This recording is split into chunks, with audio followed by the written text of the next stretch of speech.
Hello, everybody. My name is Beckwith, Paul Beckwith.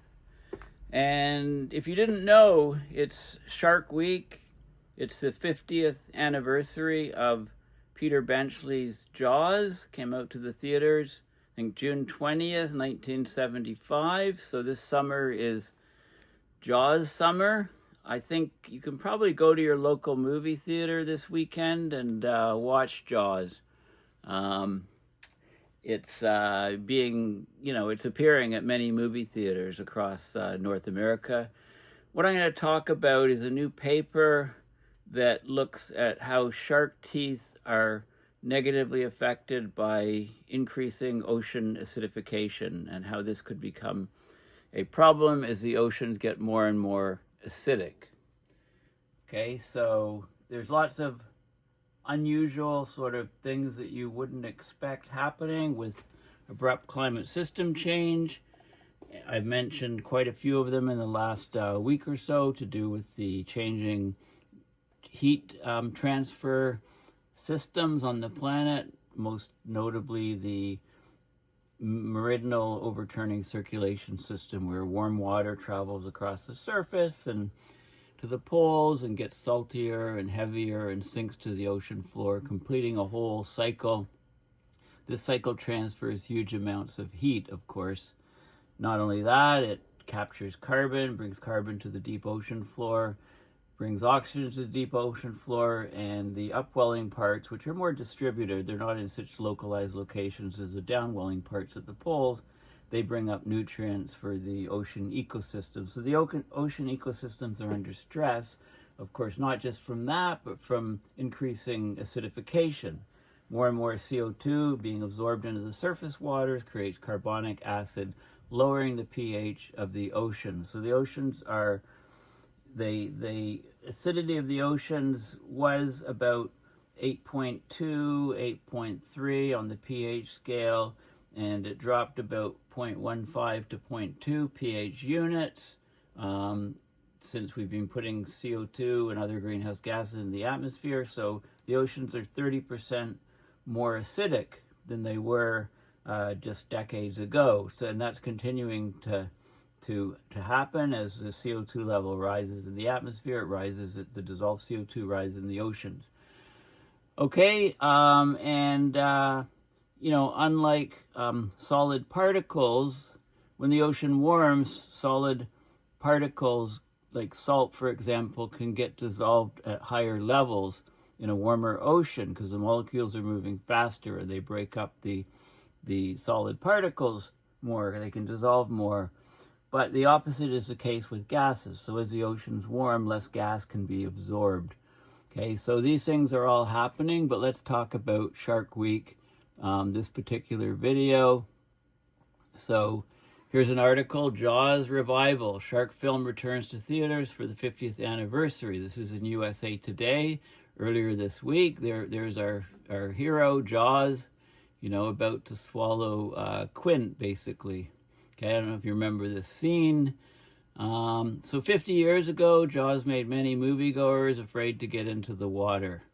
People were even scared to get into freshwater lakes.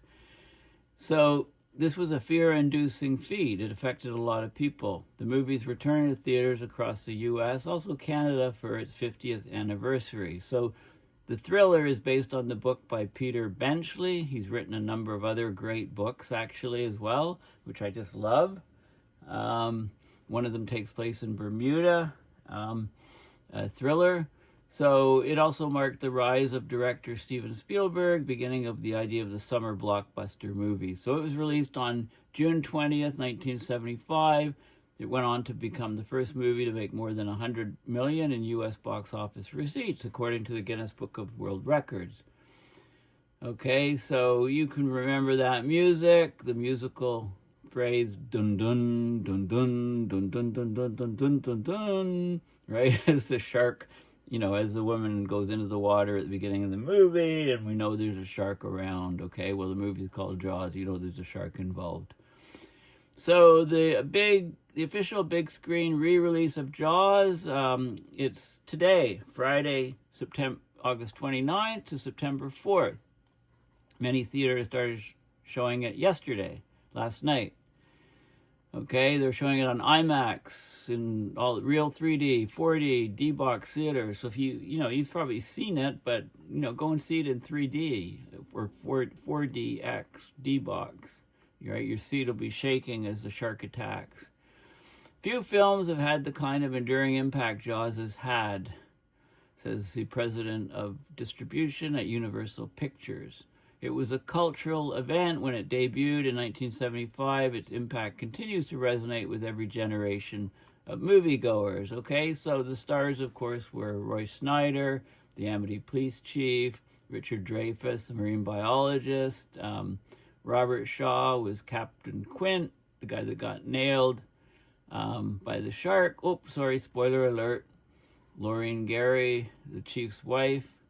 Okay, so lots of famous people in it. And yeah, so there's lots. You can just Google 50th anniversary of Jaws and find out all kinds of articles and stuff about what it is. The actual date was, as I mentioned, June 20th. So this is a website, jaws50th.com. They had anniversary events on June 20th and things like that. Different places. Martha's Vineyard was this particular one. And you can get some more details here on, it was a meet and greet party, sold out. They had lots of different people that were somehow connected with the Jaws movie at the actual, that went actually to the particular site. Here's Richard Dreyfuss. Okay, so a lot of fun. Anyway, so let's talk about what's happening to shark teeth. Well, shark teeth are supposed to be nearly indestructible, but climate change is really starting to corrode them. It's dulling them, it's making them weaker, it's the acid from ocean acidification can make little tiny pits, it can dull the serrations on the edge of the teeth. So instead of a clean bite, sharks would tend to more rip people apart as the teeth sharpness declines. Okay, so sharks could suffer from climate change in ways that people hadn't previously considered. This is an article just from yesterday. So what's going on here? Well, sharks, they've been known for their razor sharp teeth, right? They're some of the ocean's most effective predators.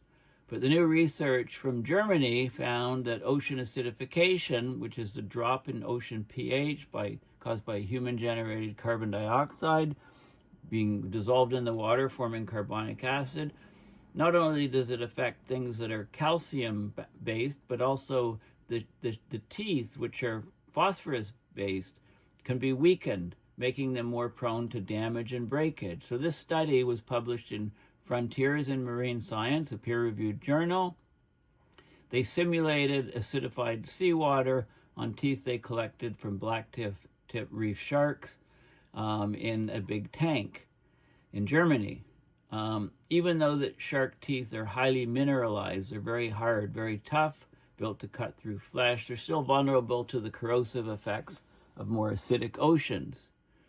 So how will they fare in the future, along with the ocean ecosystem? So shark teeth, they're composed of highly mineralized phosphates. They're still vulnerable to corrosion under future ocean acidification scenarios.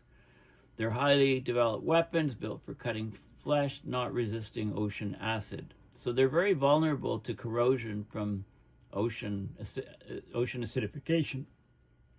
So what the team did is they collected more than 600 naturally shed teeth from blacktip reef sharks at the Sea Life Aquarium, Oberhausen Aquarium in Germany. 16 of the best preserved teeth, so they got a big sample. They didn't pull them out. All sharks replace their teeth. They shed teeth and replace them. This is one of the reasons that sharks live so long, because it's not like they get teeth like humans. You lose your baby teeth, you get your adult teeth. That's it. You got them for life, right? There's no false teeth for sharks. They just keep regrowing teeth. And that means that they generally have sharp teeth, and they can generally be, apex predators for long periods of time. their teeth don't wear, the teeth fall out, so they don't have time to get worn down and wrecked. Cavities. They don't eat a lot of chocolate, as far as I know, sharks. So 16 of the best preserved teeth were incubated for 8 weeks in seawater tanks set to 2 different pH levels. One, today's average of 8.2, and the projected average, a much lower average of 7.3, which we wouldn't reach for a long time, hopefully. And they used before and after changes in size and surface condition on the teeth. So here's a close-up of a tooth. This is a damaged shark tooth that was kept in water that was 7.3 pH for 8 weeks. And you can see a number of things. First of all, look at all the pits and holes there. Okay, those shouldn't be there. So the teeth is greatly weakened in the roots. This is the enamel, is also pitted and damaged. They're the crown, if you like. The serrations on the edge of the teeth are dulled. They're no longer as sharp. The edge is dulled, and the tip can become more rounded. So there's obvious signs of damage for the teeth that are in the lower pH water. They use scanning electron microscopes, SEM, scanning electron microscopes. They found cracks, holes, and increased corrosion of the root structures. The crowns of the teeth for gripping and slicing prey showed visible wear. The serrated edges, critical for tearing through flesh, lost some of their fine detail and sharpness. The teeth in the control group, held at 8.2, were in far better condition. Okay, the teeth in the more acidic 7.3 pH water, they appeared larger when they were measured in 2D images. So there wasn't actual growth, that there was a lot of surface irregularities caused by corrosion, and that made the teeth look larger in images.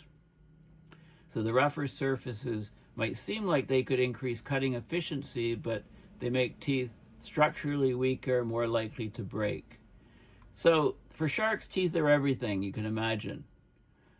Unlike humans who have one set of baby teeth and one set of adult teeth, sharks continuously shed and replace their teeth throughout their life.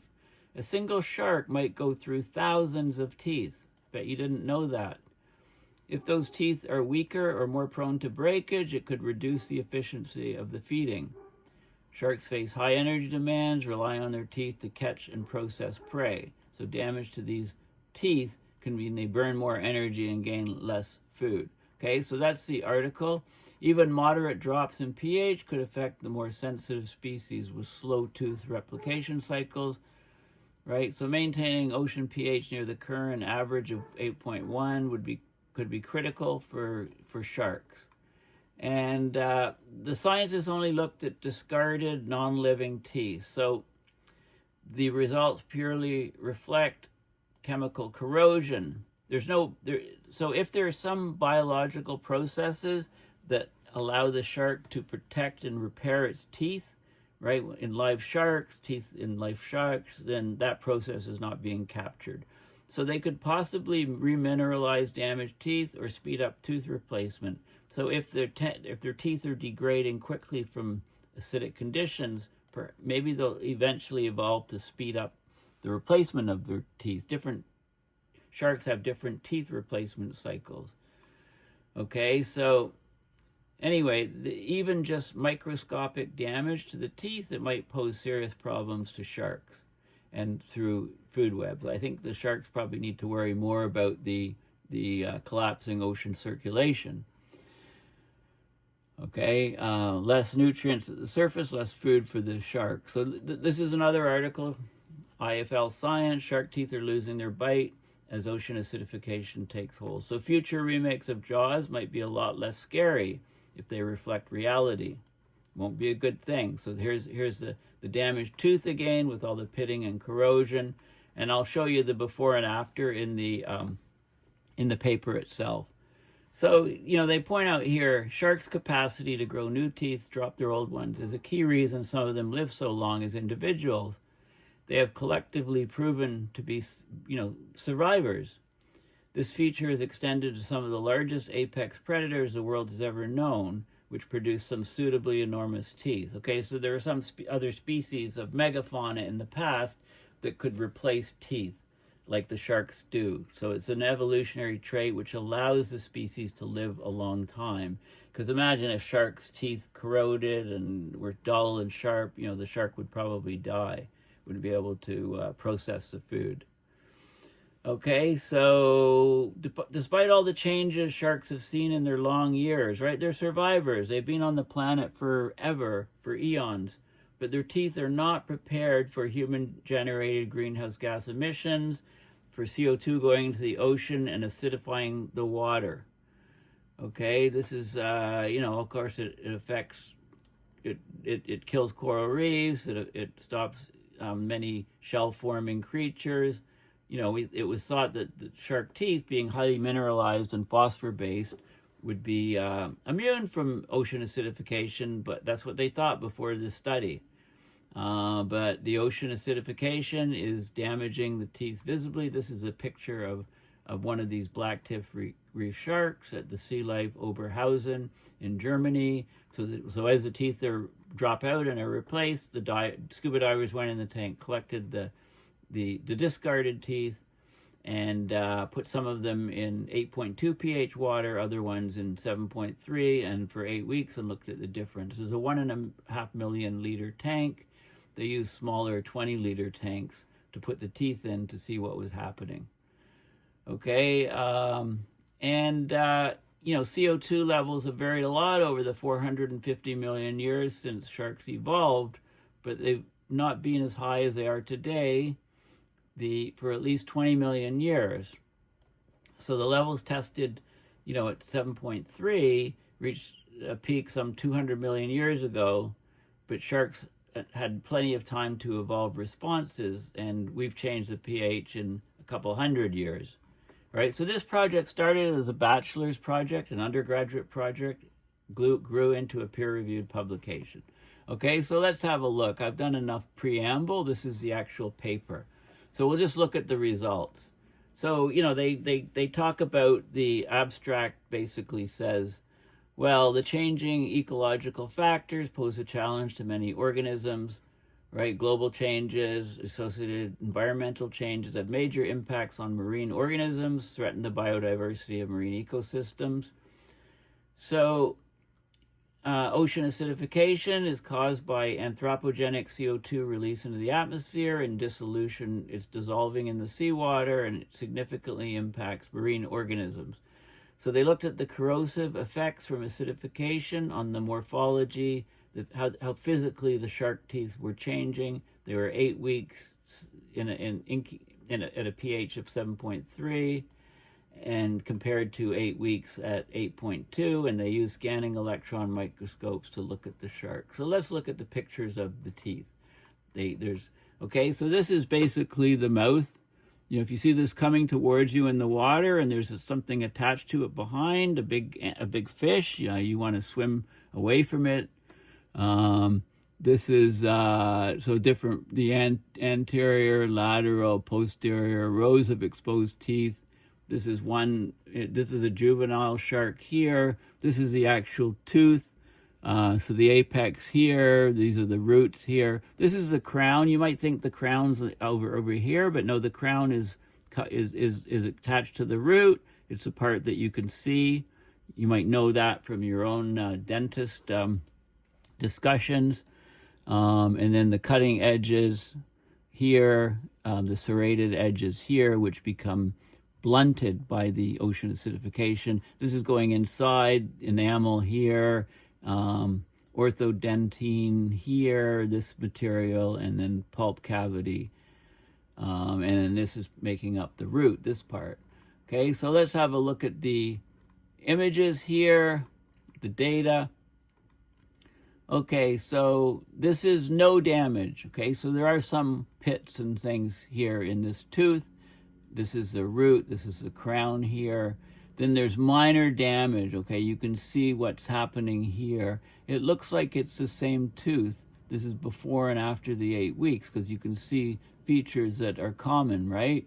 But you can see the small micro-pitting here, which doesn't appear here, and micro-pitting in the crown here. This is minor damage, just maybe after, a couple weeks or whatever. And this is medium damage, more and more roughness here, more and more pitting, corrosion, fractures. There's a fracture here and cracks. This is heavy damage after, you know, the 8 weeks at the 7.3. So fractures in the teeth. So these teeth are a lot weaker, more prone to breaking in the more acidic water. Now, the thing about this shark, this type of shark, is that it swims with its mouth open, so it samples the water as it's swimming through. So it's a good shark to study the teeth of. This is the pH and the temperature. This is the pH in the two different, the control sample here, you know, 8.1, 8.2. Interesting how it increased over time slightly. The pH of the, you know, I guess the acid, as it etched the teeth, there was acid removed from the solution. So probably that's why the pH is rising. This is the acidification sample. You know, the pH was low and you had some more fluctuation, it seems, in that sample. And this is the temperature in the two different samples. They tried to keep the temperature, you know, it just fluctuated a bit with room temperature, I guess. And these are some images here. So this is the before and this is after for pH of 7.3. And you can see, you know, it's a lot darker here. There's a lot more pitting in the root and the crown of the tooth. And you can see, you know, it's hard to see the serrations, but these are very sharp here, undamaged, and this is, a lot of the serrations are removed. The peaks are eroded off and it's flattened out. It's like cutting with the dull saw blade, and you know how bad that can be. This is when pH is 8.2, and there's very little change in the tooth morphology. This water is perfectly normal for the sharks. This is very acidic water doing the corroding. Change in circumference of the teeth. The teeth actually appeared to grow slightly. This is the spread of the teeth sizes. They seem to grow slightly because of all the extra roughness and corrosion, and maybe the corrosion caused a slight expansion of, you know, the roughness appeared to, maybe it caused a slight expansion of the material. As the holes were etched, it pushed the tooth outward, increasing the circumference. Anyway, that happened. This is the scanning electron micrograph analysis of the teeth. You can see at the pH of 8.2 some expanded images, and you can compare them to the 7.3 and see, you can see a lot more pitting in the 7.3, and the edges are dulled. Like I said, there's a lot of changes. This is a score for overall teeth condition, deteriorated significantly in the more acidic water, and corrosion percent of a certain type part of the tooth, percentage, you know, significant increase in the percentage of corrosion, and cracking. There was this is an 8.2 without cracks. About that's about 62.5% of the tooth was without cracks. You know, some of it had cracks, right? This is about This is about, if this is 62, it's about 37.5% had cracks, but in the low pH, more acidic water, the whole tooth, all of them, there were cracks everywhere. Okay, so the cracking is greatly increased. That lets more water get deeper into the tooth and can accelerate the process.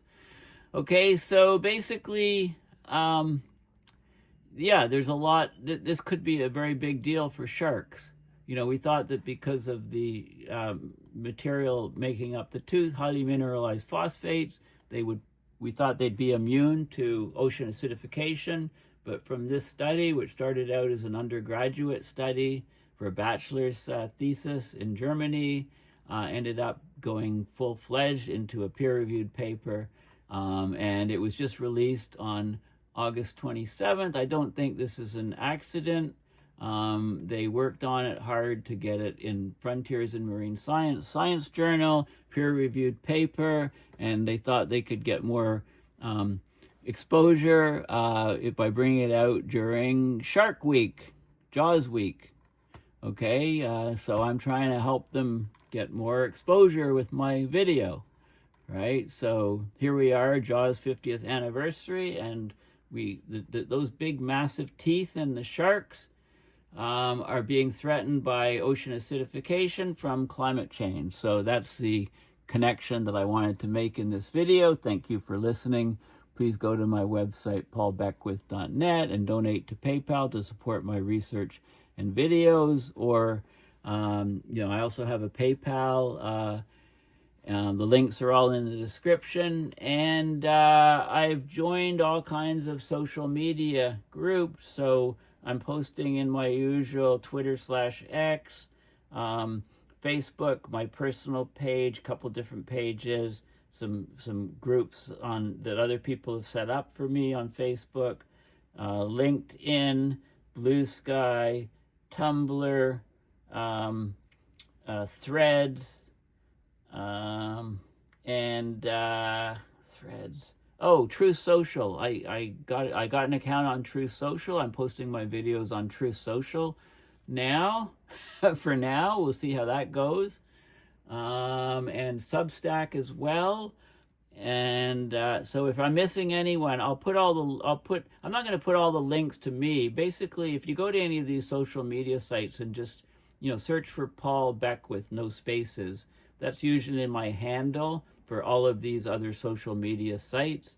I've also posted a video on Vimeo, but in order to post all my videos on Vimeo, there's no ads, then it would cost, I'd have to subscribe to get the bandwidth to post full video on. So I posted a short one on Vimeo, which I haven't posted on YouTube. It's just scanning the camera around that archaeological dig site, that beautiful site where I filmed the video a few days ago.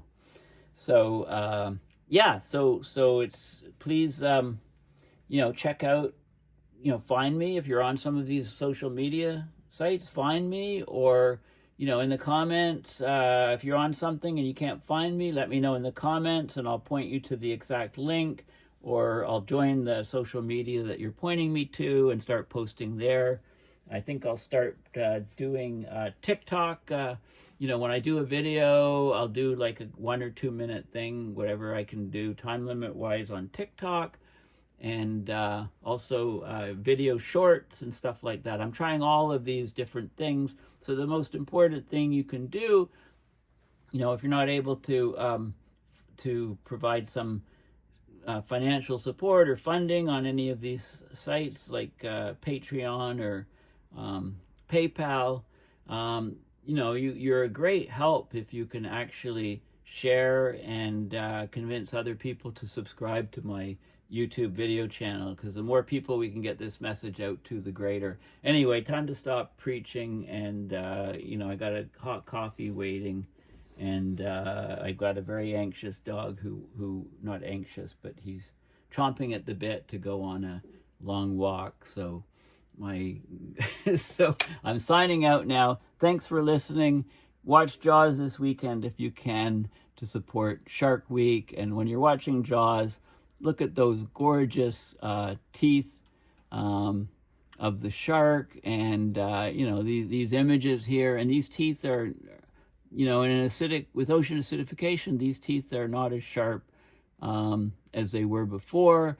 And how is the shark going to respond to that? How will it be able to evolve to lose its teeth more often if the teeth get dulled? I don't know. I mean, a lot of interesting questions arise. Anyway, thanks for listening, and bye for now.